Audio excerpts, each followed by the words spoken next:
tips we saw there aren't just useful for when you're buying a television, of course. You can use them when you're buying any type of electrical equipment, whether it's a vacuum cleaner or a computer.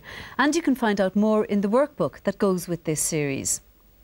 To get your free pack, you can free phone the number on your screen, 1800 20 20 65. That's 1800 20 20 65. Or you can visit our website, www.rug.ie. Tom, do you watch much television? I do, yeah. EastEnders and Fair City and Hollyoaks. That's something. Some of the soaps, the dramas. Yeah. And of course, it's only a half-hour show, like, you know. Oh yeah, sports, all sorts of sports. And do you find that you watch even less television now that you're reading the papers more? That's right, yeah. I don't look at it as much now at all. One time now when I used to come home from the class just to relax, I'd put on the TV. Now I don't, I get up with paper. Yeah, but you'd sit down and read a book as well now as well? Well, I'm not great now at books. Yeah. I go about halfway and stop. Okay. Why, I don't know. Maybe you get bored easily and you're moving on to the next one. Yeah, well this is it, yeah. It's the papers is different because you can go from one page to the other. And there are so many different subjects in That's there. right, yeah. Martin, do you find, okay, a lot of us watch maybe a bit more television than we'd like to or than we'd admit to, but do you think in terms of sport and the young people that you're dealing with all the time, television is actually very good for learning about sport for learning? Excellent medium, I have to say now, yeah, brilliant. There's so many terrestrial channels now, like with sport on it, you know, dedicated 24-hour channel sports. I want to watch you into basketball, baseball, soccer. And I'd say our own Gaelic games will go that way eventually, you know, in the next 10 years or so. Well, earlier we got an introduction to making sense of soccer results. Here are some more tips from Cork City manager Damien Richardson.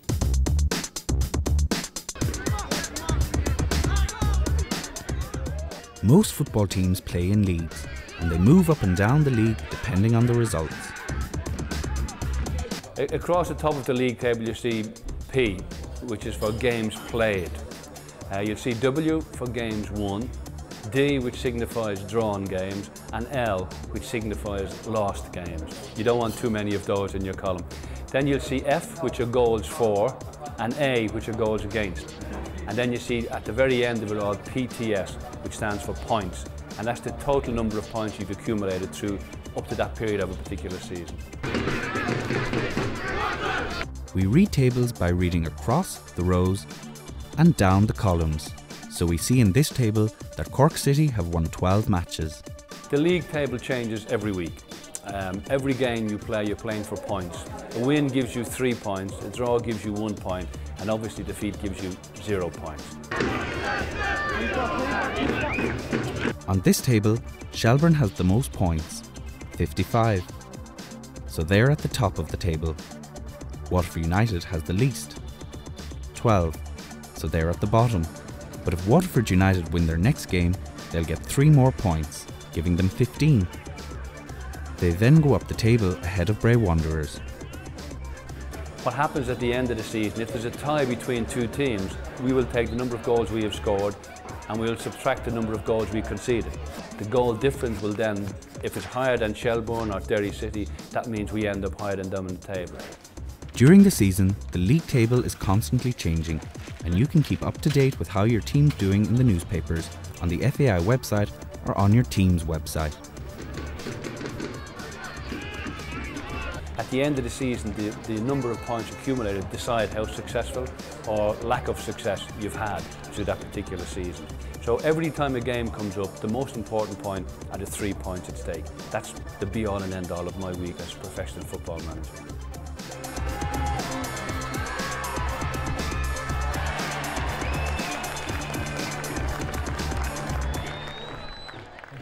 Do you think that sport has played a role in helping to create links between communities in Northern Ireland and here? Oh, definitely, yeah. Oh, yeah, sure. Northern Ireland now is after won a couple of All-Irelands and it's great to see him coming down and beating even people like Kerry and stuff like that. Well, things have changed a lot in Northern Ireland in the last few years. This can make it difficult for people to follow what exactly is going on. Here are some tips that should help you to get a better understanding of news coverage from the north.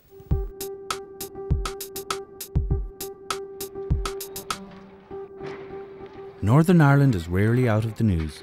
From the beginning of what is known as the Troubles in 1969 to the IRA ceasefire of 1994, reporting on Northern Ireland has always required a certain level of sensitivity. So how did we arrive at the situation we have today? In 1920, the state of Northern Ireland was created when the 6 counties, Fermanagh, Tyrone, Derry, Antrim, Down and Armagh, 6 counties of Ulster, were granted their own government within the United Kingdom. The Northern Ireland state was mainly Protestant and was ruled by Protestant political parties. And during the 1960s, a Catholic civil rights movement developed. Young boys dragged off to prison for 6 months jail sentences, and when they couldn't do that quick enough, internment. In 1969, the British Army was sent in to calm the civil unrest, sparking off what we now know as the Troubles, a very violent period between the nationalist and unionist traditions. So what is nationalism? Noel Doran, editor of the Irish News, tells us. Nationalism is essentially the tradition within Ireland which aspires towards a united Ireland without a connection to Britain, without a connection to London. And what is unionism? Unionism is a tradition which wants to maintain the union between Northern Ireland and Great Britain and maintain the link with London and the British monarchy. So who are the main parties? The main parties in Northern Ireland are the Democratic Unionist Party, the DUP, the party of Ian Paisley, and on the other side of the divide, Sinn Féin, led by Gerry Adams, which is the party of a united Ireland essentially. The other 2 main parties are the Ulster Unionist Party, led by Reg Empey, and the SDLP, led by Mark Durkan. So who are the IRA?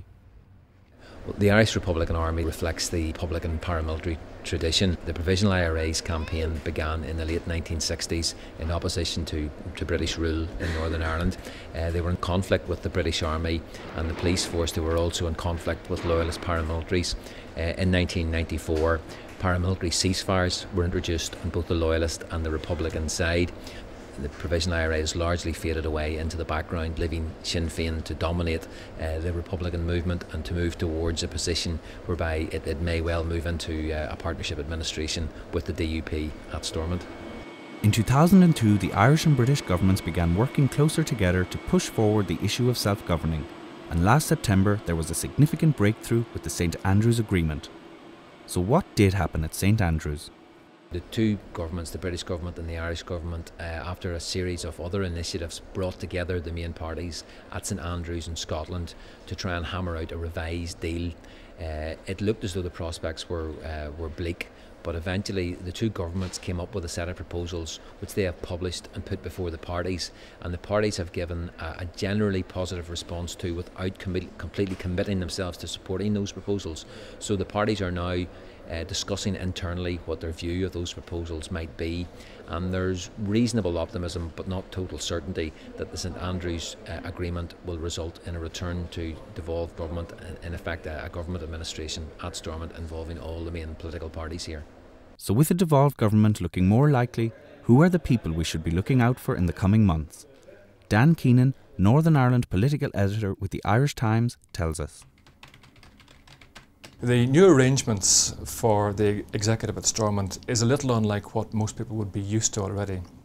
Instead of having 1 person in charge of government, we would have 2, and it's 2 people holding a joint office.